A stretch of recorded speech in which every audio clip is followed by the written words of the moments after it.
My roommate stole my crush, or so I thought. I'd liked this girl, Emily, for months. We talked in class, laughed at the same jokes. I thought we were finally getting closer.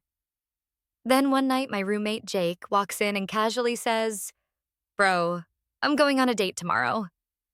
With who? Emily. My heart dropped. I tried to play it cool, but inside I was screaming. Jake knew I liked her. Everybody knew. And he still did it. For the next week, he kept coming home smiling, talking about how amazing she was. I felt sick every time. Finally, I decided I couldn't take it. I was going to tell Emily how I felt, even if she rejected me. But when I caught her after class, she looked nervous. She said, "Before you say anything, I need to show you something." She pulled out her phone and opened her messages. There were dozens of texts between her and Jake, but not romantic ones. They were planning something. Then I read the words that nearly made me faint. "We'll distract him until the 17th. Make sure he doesn't suspect anything." I was like, "Huh? Distract me from what?" She smiled, grabbed my hand, and said, "Come with me." She dragged me outside, and waiting there was Jake, with a cake and a group of my friends. Everyone yelled, "Surprise! Happy early birthday!" Emily laughed and said, "I wasn't dating Jake. I was helping him plan this. He told me you liked me the first day he met me." And then, the final twist. Jake whispered in my ear, "Dude, she turned me down because she said she only likes you." I froze. Emily blushed. And let's just say, I walked into that party with a crush and walked out with a girlfriend, letting my ex think he won, just to watch him lose. So, you ever just let your ex think they won, only to sit back and watch karma handle everything? Because that's exactly what I did. When my ex and I broke up, he acted like he was upgrading, told everyone he was finally free, that he was leveling up, and that I'd regret losing him. Cute, right? So I didn't argue, didn't defend myself, didn't chase. I just said, "You're right. I wish you the best." And I walked away. But here's the part he didn't see coming. While he was busy bragging, I was busy leveling myself up. I got a better job, started taking care of myself again, picked up hobbies I'd lost because I was too busy supporting him. My whole life started improving. Quietly. Fast forward a few months.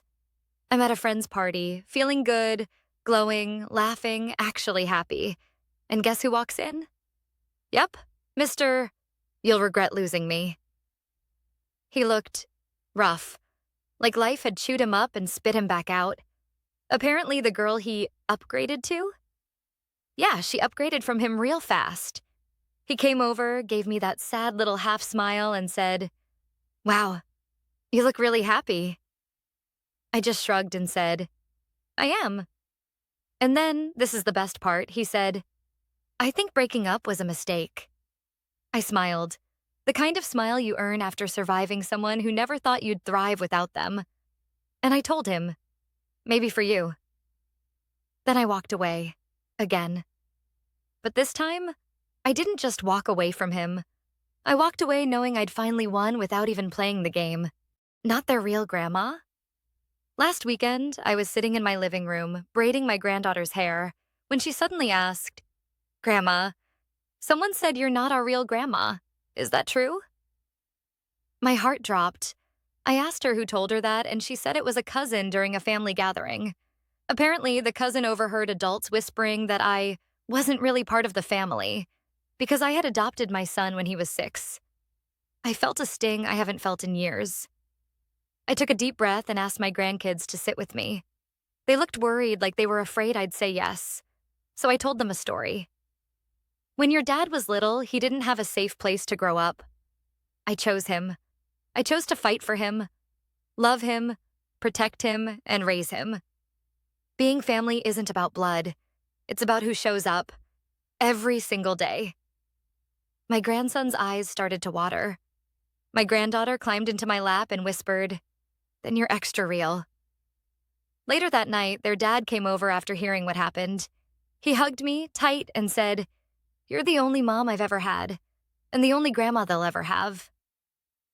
The next day, he confronted the relatives who caused the drama. Let's just say, they won't be spreading that nonsense again. And my grandkids, they now introduce me proudly as, this is our thrown out over lies. It started with a lie. A small, petty lie my stepson told my wife about me. Something about how I supposedly treated him unfairly. I tried to explain, tried to defend myself, but she didn't listen. One afternoon, she came home from work, stormed into the living room, and told me to pack my things. Her eyes were cold, her voice shaking, not with anger at him, but with belief in his story. Before I could even say a word, she'd called a cab. I grabbed what I could, left the house I loved, and watched her close the door behind me like I was a stranger. For 3 weeks, I slept on a friend's couch, thinking about everything, what I could have done differently, how easily a single lie had torn my family apart. I felt helpless, frustrated, and heartbroken all at once. Then came the call. Her voice, calm, almost distant, asked, "Have you reflected?" I didn't answer at first. Of course I reflected. I reflected on trust shattered, on words twisted, on the injustice of being punished for something I never did. She thought I needed a lesson. The truth? I had learned one anyway. But I realized some things, some people, can only learn the truth in their own time. I stayed silent. I hung up. And I walked away, knowing the lie that tore us apart would one day speak for itself. The real reason he pretended to fail. When I used to tutor this kid from a really wealthy family, something always felt off. He lived in a huge house, had every resource you could imagine. Private school, expensive textbooks, the newest laptop. And yet every session, he acted like he couldn't pass his classes. He'd say things like, "I just don't get it," even when the answers were written right in front of him. He wasn't clueless. He was performing clueless. At first, I thought he was just being lazy, but then something happened that changed how I saw everything.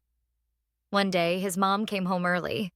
She didn't say hi, didn't ask how tutoring went. She walked straight past us, still on a work call like he wasn't even in the room. He watched her walk away and quietly said, "She only talks to me when school sends an email." Then he looked at me and asked, "Is it bad if I don't want to be perfect all the time?" It hit me. This kid wasn't pretending he couldn't pass because he was spoiled.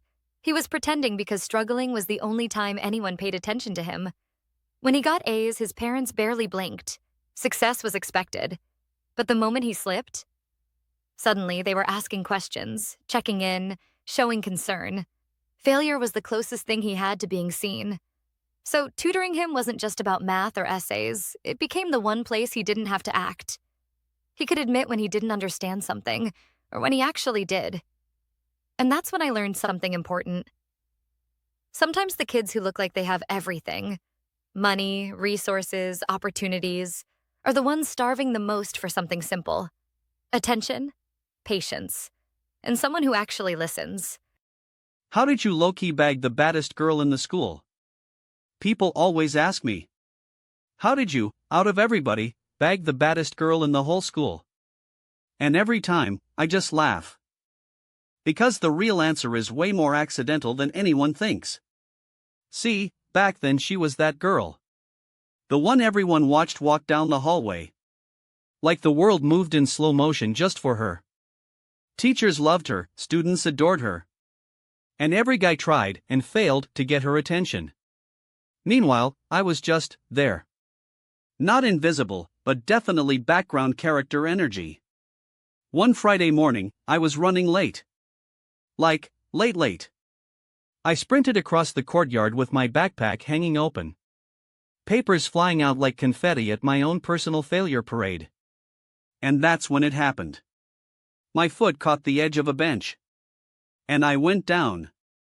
Not just any fall, but a full-on, arms flailing, tell my family I love them type of fall. I hit the ground, rolled, and somehow ended up face first in the school fountain. Soaking wet. Shoes bubbling. Dignity gone. And when I look up, she's standing right there. The baddest girl in school. Staring at me. I swear time stopped. She covered her mouth like she was about to roast my entire existence.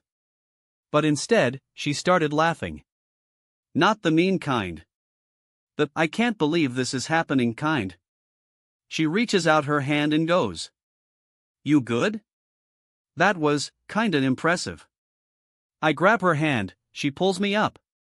And suddenly we're walking to class together. She's teasing me about my dramatic entrance, squeezing water out of my sleeve, and telling me I should join the school's stunt team. Throughout the day, she keeps finding me.